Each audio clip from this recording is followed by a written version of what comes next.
أعوذ بالله من الشيطان الرجيم. بسم الله الرحمن الرحيم. الحمد لله الذي أنزل على عبده الكتاب ولم يجعل له عوجا قيما لينذر بأسا شديدا من لدنه ويبشر المؤمنين الذين يعملون الصالحات أن لهم أجرا حسنا ماكثين فيه أبدا وينذر الذين قالوا اتخذ الله ولدا ما لهم به من علم ولا لآبائهم كبرت كلمة تخرج من أفواههم إن يقولون إلا كذبا فلعلك باخع نفسك على آثارهم إن لم يؤمنوا بهذا الحديث أسفا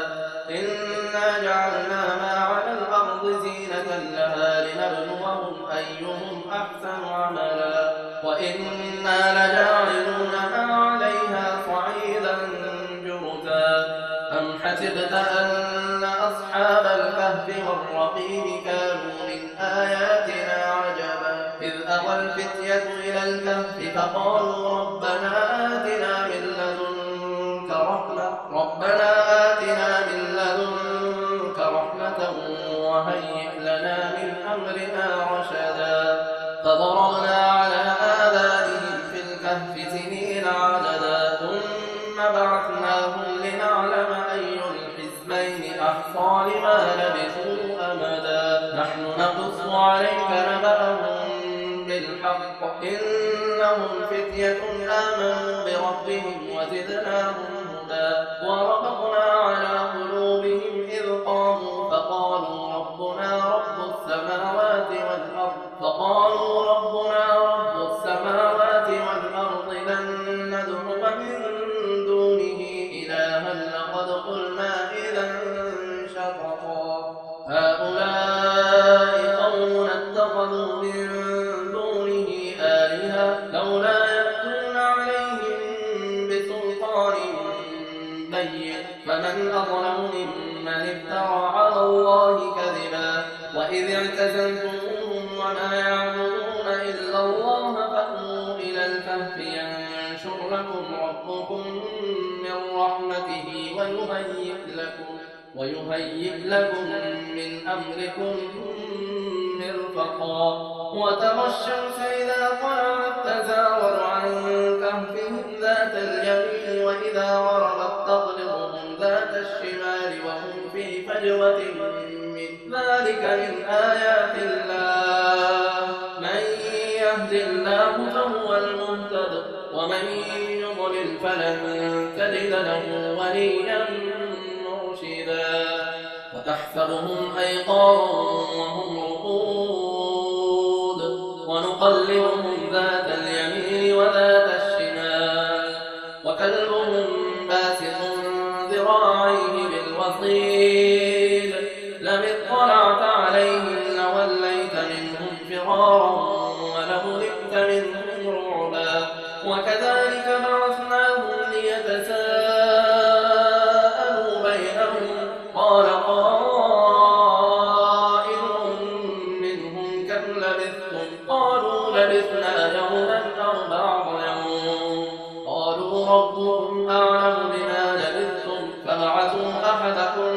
بورقكم هذه إلى المدينة فلينظر أيها أزكى طعاما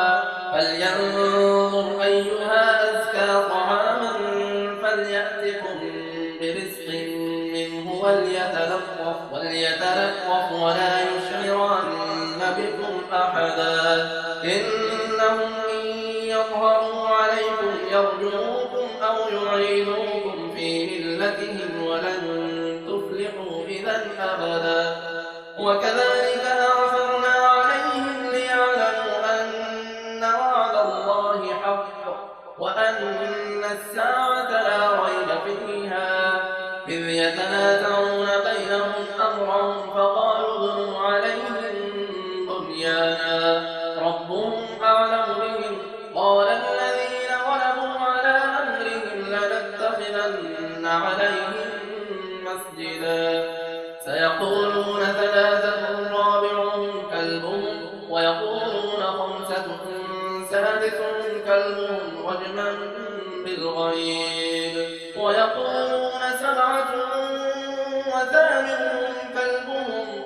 ربي أعلم بعدتهم ما يعلمهم إلا قليل فلا تمار فيهم إلا مراء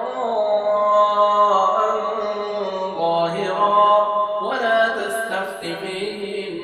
منهم أحدا ولا تقولن لشيء إني فاعل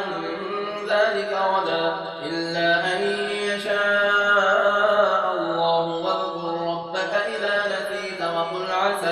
وقل عسى أن يهديني ربي لأقرب من هذا رشدا ولبثوا في كهفهم 300 سنين وازدادوا 9 قل الله أعلم بما لبثوا له غيب السماوات والأرض أبصر به وأسمع ما لهم من دونه من ولي ولا يشرك في حكمه أحدا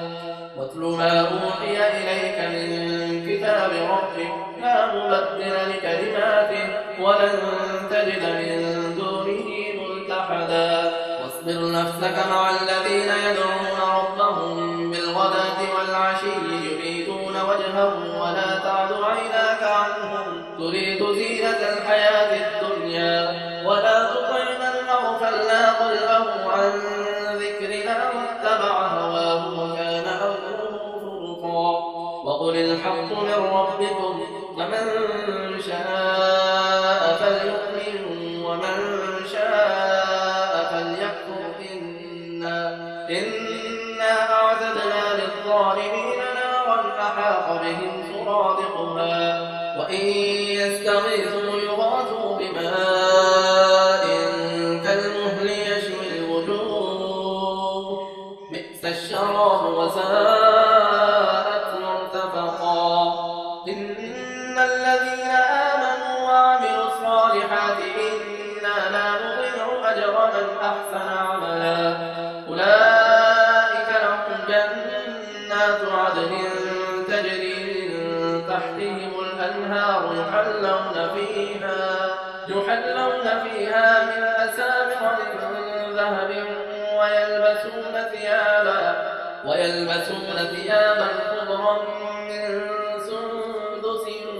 واستبرق متكئين فيها على الأرائك نعم الثواب وحسنت مرتفقا واضرب لهم مثلا رجلين جعلنا لأحدهما جنتين من أعناب وحففناهما بنخل وجعلنا بينهما زرعا كلتا الجنتين آتت أكلها ولم تظلم منه شيئا وفجرنا خلالهما نهرا وكان له ثمر فقال لصاحبه وهو يحاوره أنا أكثر منك مالا وأعز نفرا ودخل جنته وهو ظالم لنفسه قال ما أظن أن تبيد هذه أبدا وما أظن الساعة قائمة ولئن رددت إلى ربي لأجدن خيرا منها منقلبا قال له صاحبه وهو يحاوره أكفرت بالذي خلقك من تراب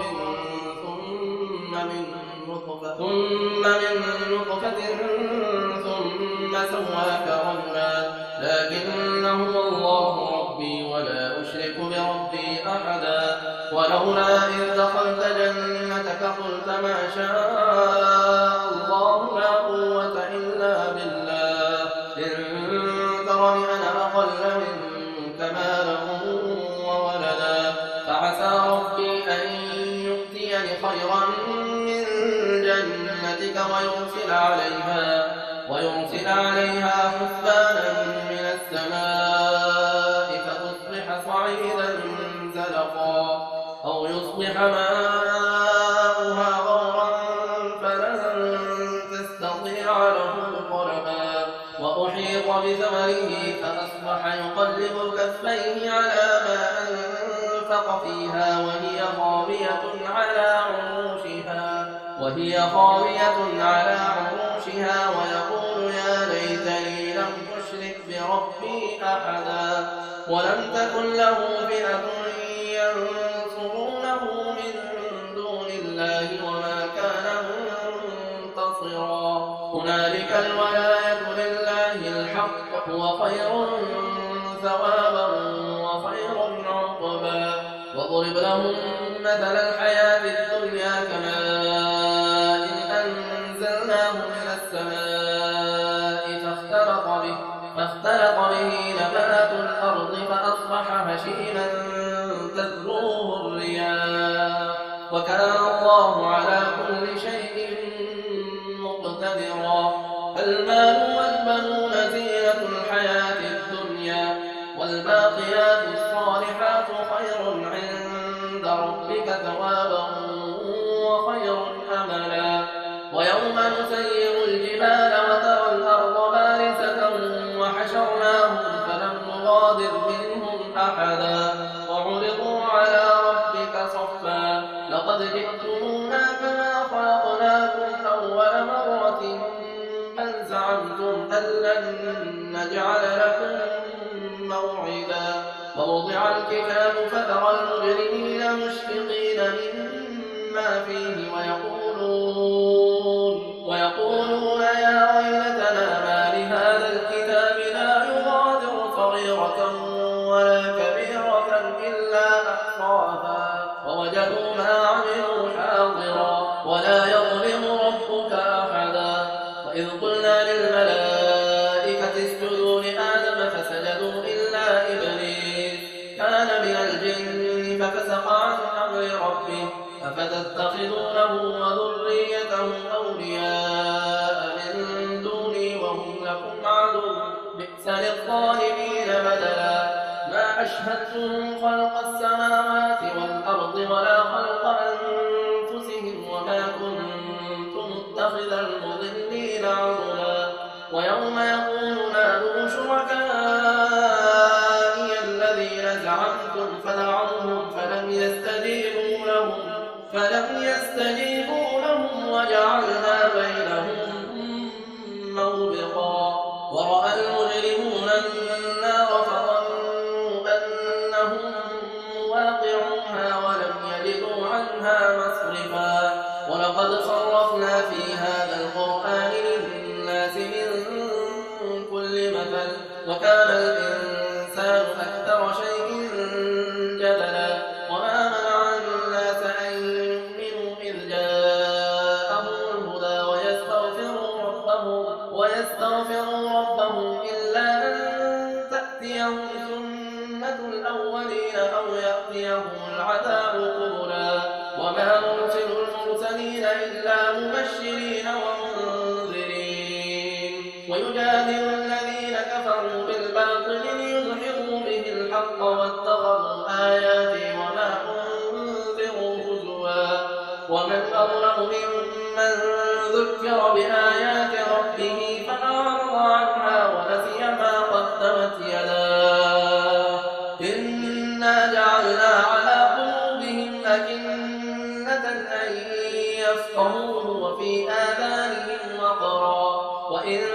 تدعوهم إلى الهدى فلن يهتدوا إذا أبدا وربك الغفور الرحمة لو يؤاخذهم بما كسبوا لعجل لهم العذاب بل لهم موعد لن يجدوا من دونه موئلا وتلك القرى أهلكناهم لما ظلموا وجعلنا لمهلكهم موعدا إذ قال موسى لفتاه لا أبرح حتى أبلغ مجمع البحرين أو أمضي حقبا فلما بلغا مجمع بينهما نسيا حوتهما فاتخذ سبيله في البحر سربا فلما جاوزا قال لفتاه آتنا غداءنا لقد لقينا من سفرنا هذا نصبا قال أرأيت إذ أوينا إلى الصخرة فإني نسيت الحوت وما أنسانيه إلا الشيطان أن أذكره واتخذ سبيله في البحر عجبا قال ذلك ما كنا نبغي فارتدا على آثارهما قصصا فوجدا عبدا من عبادنا آتيناه رحمة من عندنا عندنا وعلمناه من لدنا علما. قال له موسى هل أتبعك على أن تعلمني مما علمت رشدا؟ قال إنك لن تستطيع معي صبرا وكيف تصبر على ما لم تحط به خبرا؟ قال ستجدني إن شاء الله صابرا ولا أعصي لك أمرا. قال فإن اتبعتني فلا تسألني عن شيء حتى أحدث لك منه ذكرا. فانطلقا حتى إذا ركبا في السفينة خرقها قال أغرقتها لتغرق أهلها لقد جئت شيئا إمرا. قال ألم أقل إنك لن تستطيع معي صبرا؟ قال لا تؤاخذني بما نسيت ولا ترهقني من أمري عسرا. فانطلقا حتى إذا لقيا غلاما فقتله قال أقتلت نفسا زكية بغير نفس لقد جئت شيئا نكرا. قال ألم أقل لك إنك لن تستطيع معي صبرا؟ قال إن سألتك عن شيء بعدها فلا تصاحبني قد بلغت من لدني عذرا. فانطلقا حتى إذا أتيا أهل قرية استطعما أهلها فأبوا أن يضيفوهما فوجدا فيها جدارا يريد أن ينقض فأقامه. قال لو شئت لاتخذت عليه أجرا. قال هذا فراق بيني وبينك سأنبئك بتأويل ما لم تستطع عليه صبرا. أما السفينة فكانت لمساكين يعملون في البحر فأردت أن أعيبها وكان وراءهم ملك يأخذ كل سفينة غصبا. وأما الغلام فكان أبواه مؤمنين فخشينا أن يرهقهما طغيانا وكفرا فأردنا أن يبدلهما ربهما خيرا منه زكاة وأقرب رحما. وأما الجدار فكان لغلامين يتيمين في المدينة وكان تحته كنز لهما وكان أبوهما صالحا فأراد ربك أن يبلغا أشدهما ويستخرجا كنزهما رحمة من ربك وما فعلته عن أمري ذلك تأويل ما لم تسطع عليه صبرا. ويسألونك عن ذي القرنين قل سأتلو عليكم منه ذكرا. إنا مكنا له في الأرض وآتيناه من كل شيء سببا فأتبع سببا حتى إذا بلغ مغرب الشمس وجدها تغرب في عين حمئة ووجد عندها قوما. قلنا يا ذا القرنين إما أن تعذب وإما أن تتخذ فيهم حسنا. قال أما من ظلم فسوف نعذبه ثم يرد إلى ربه فيعذبه عذابا نكرا. وأما من آمن وعمل صالحا فله جزاء الحسنى وسنقول له من أمرنا يسرا. ثم أتبع سببا حتى إذا بلغ مطلع الشمس وجدها تطلع على قوم لم نجعل لهم من دونها سترا. كذلك وقد أحطنا بما لديه خبرا. ثم أتبع سببا حتى إذا بلغ بين السدين وجد من دونهما قوما لا يكادون يفقهون قولا. قالوا يا ذا القرنين إن يأجوج ومأجوج مفسدون في الأرض فهل نجعل لك خرجا على أن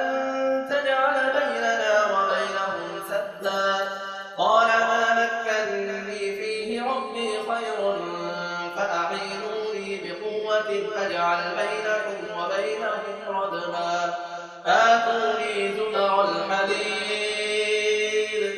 حتى إذا ساوى بين الصدفين قال انفخوا حتى إذا جعله نارا